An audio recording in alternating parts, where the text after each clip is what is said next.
Yang cuan, siapa yang cuan? Yang cuan ada di BTC.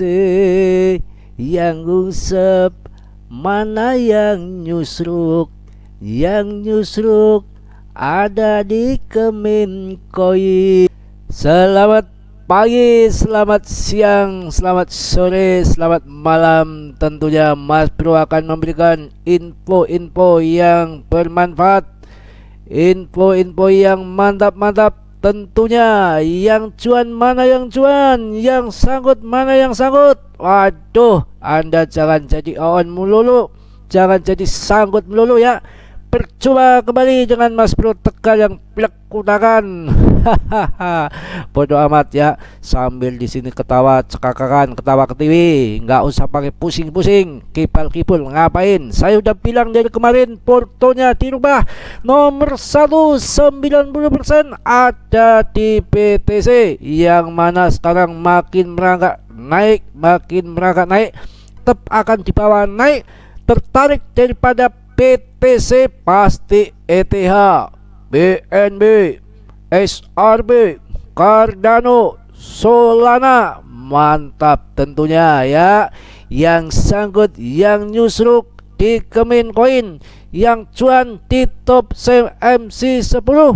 Anda pilih yang nyusruk ataupun pilih yang ingin cuan. Kalau Anda sesat, kalau Anda halu, pasti Anda nyusruk pinginnya di Kemenkoin, yang dengan alasan Anda tentunya beli uang kecil dapat satu karung koin. Karung itu koin sampah, satu karung koin sampah, nggak ada nilainya, nggak ada bisa dipakai untuk beli markiah.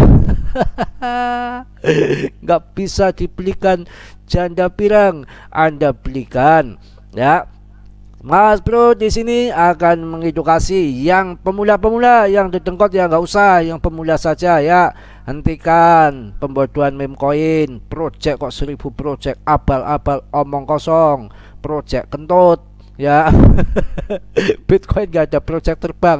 Di sini tuh main tumbang-tumbangan uang, main supply and demand ya. Ada juga yang masih on. Kalau nggak ngerti ya tanya sama Mas Bro, sini main ke rumah Mas Bro ya. Bercanda ya. Aduh, ini saya kasih tahu yang mana orang cerdas, orang pintar ketika 1 tahun lagi menjelang halving. Saat ini nih waktunya yang tepat untuk masuk, tapi bukan di meme coin.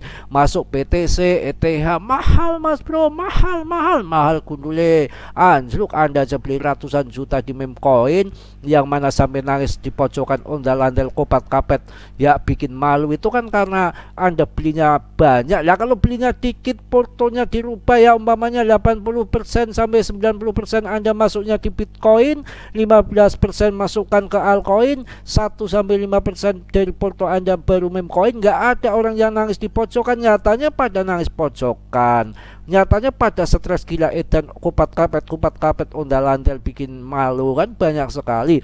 Artinya Anda diam-diam belinya banyak di Kemenkoin. Serakah, beli dikit aja, kalau naik jadi uangnya 1 karung, Anda 1 karung belikan ke Memcoin, jengking banting ya habis Anda. Yang cuan mana yang cuan? Yang cuan ada di BTC, yang cuan ada di Tape Manis PP, yang cuan ada di BNB, SRP, Cardano, Solana, Dogecoin. Ah enggak dulu lah, masih ngelepes saja.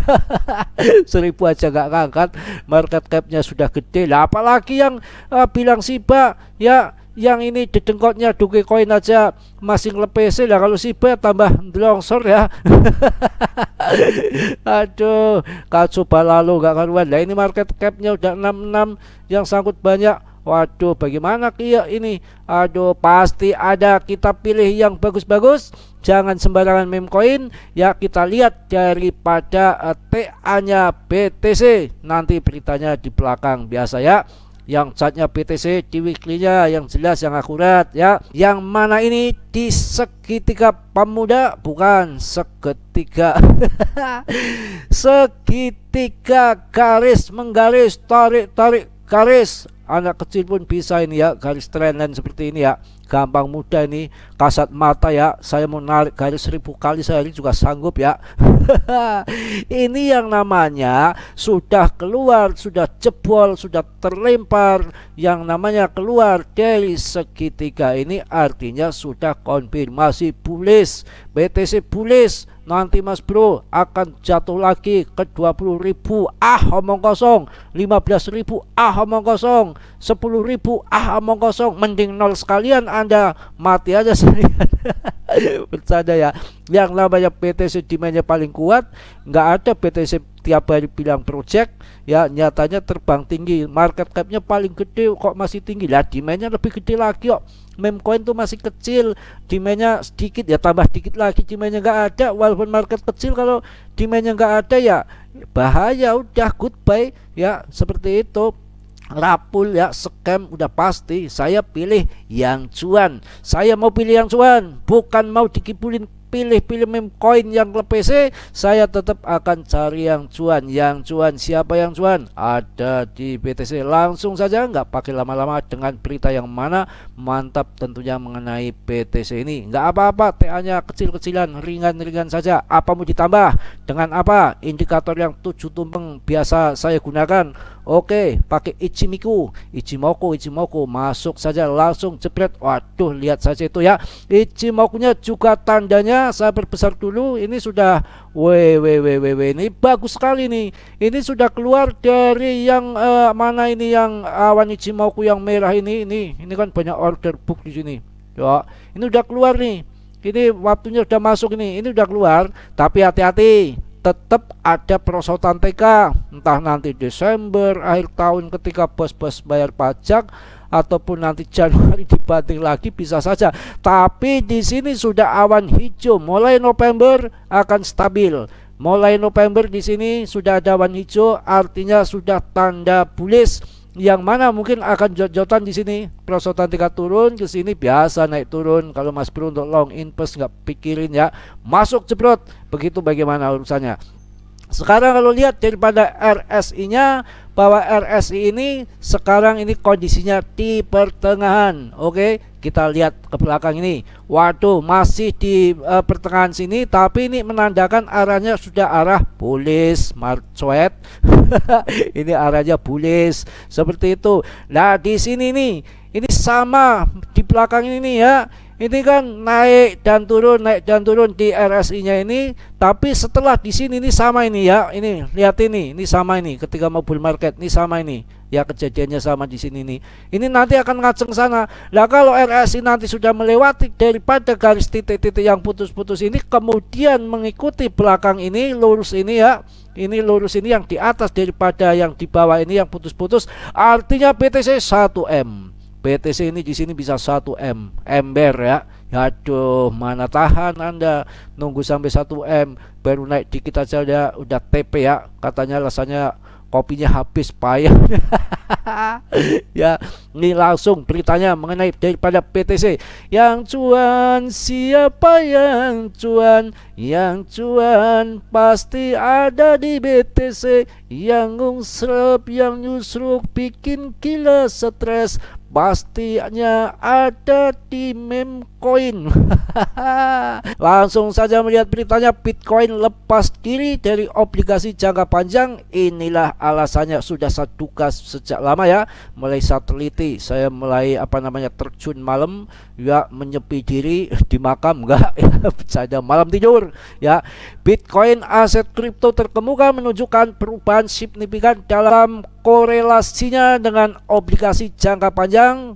Korelasi ini mencapai titik terendah dalam setahun terakhir, menandakan pergeseran besar dalam persepsi pasar terhadap Bitcoin. Ini yang asik ini. Jadi nggak usah ngikuti fat lagi, fat put ya, sedikit turun, saham naik, genjotan, emas dan berdiri sendiri aja lebih asik, sesuai supply and demand. Orangnya itu terlepas semua, malah mantap ya. Ini udah mulai menjauh ini ya, kolor hijaunya. Sudah mulai menjauh ya, bukan kolor hijau ya, kolorasi.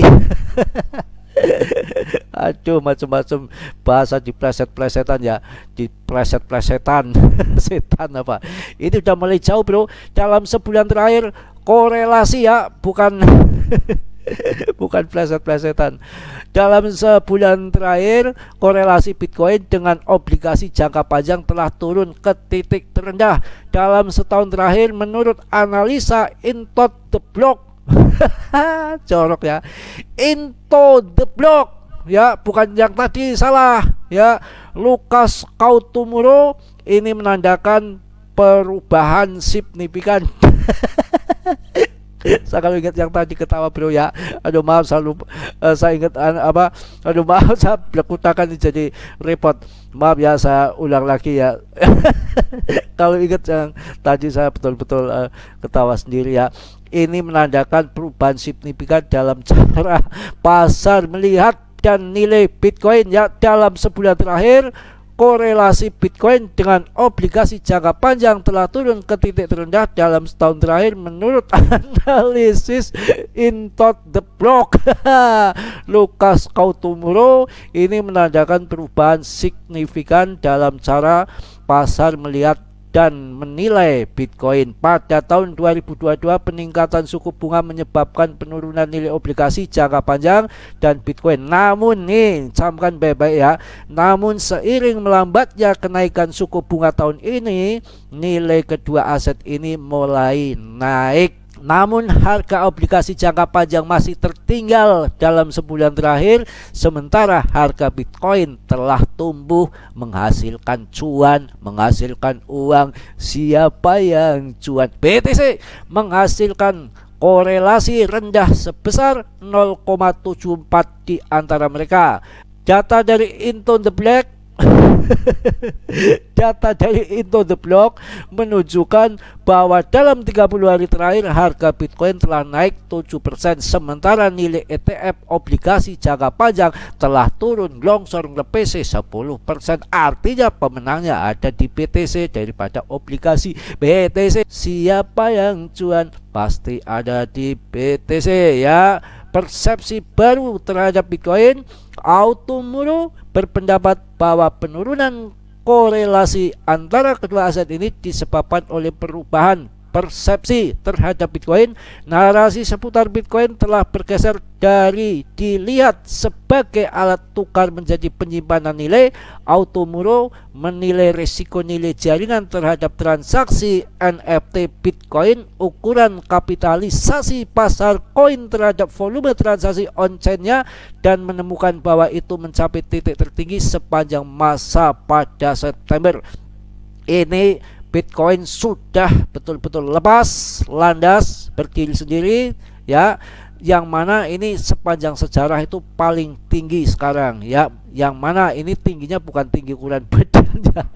Ada diulang lagi kalau kurang ngerti kalau ya, menemukan bahwa ini mencapai titik tertinggi sepanjang masa pada September. Menurut Kautumuro, lonjakan rasio NFT koin menunjukkan bahwa nilai Bitcoin tidak lagi sepenuhnya didasarkan pada utilitas dan transaksionalnya. Sebaliknya, pada tahun 2023 permintaan terhadap Bitcoin meningkat seiring terbongkarnya celah-celah dalam sistem keuangan tradisional. Waduh, ini bisa 1M, 2M, 3M pasti, apalagi ditambah dengan ETF supportnya BlackRock, Fidelity dan kawan-kawan, BTC akan terbang nomor 1 nanti yang luar biasa. Ini sumber dari CNBC ya, bukan asal jeblak ngomong kayak corong mendoan. Corong mendoan lagi, banyak canda mulu hari ini ya. Corong toa, corong mendoan dah itu mulut Anda. Mohon maaf ya, banyak canda. Yang ngapain kita udah sangkut, udah pusing, sudah stres, dibohongin mulu, mending bercanda-canda kita beli BTC pasti cuan berapapun persennya. Walaupun kita punya kurang dari 1 BTC, masih 0,00, akan tetapi cuan ya ikut cuan, daripada kita dapat karungan koin yang harganya murah, meme coin ya, nggak ada kenaikan, yang ada turun ke bawah. Masa kayak gitu dipilih orang bodoh apa orang on namanya itu? Kalau saya nggak mau jadi bodoh jadi on, saya mau jadi orang cerdas, saya mau belinya BTC saja, yang cuan ada di BTC. Mohon maaf yang sebesar-besarnya, di sini hanya guruan canda belaka ya, supaya nggak pada stres kupat kapet di jalan ya. Kita tetap semangat, tetap berpikir yang waras normal, Mas Bro. Mas Bro mereview juga masih dalam tataran di relnya membahas kripto, bukan membahas janda pirang ataupun yang lain-lain ya.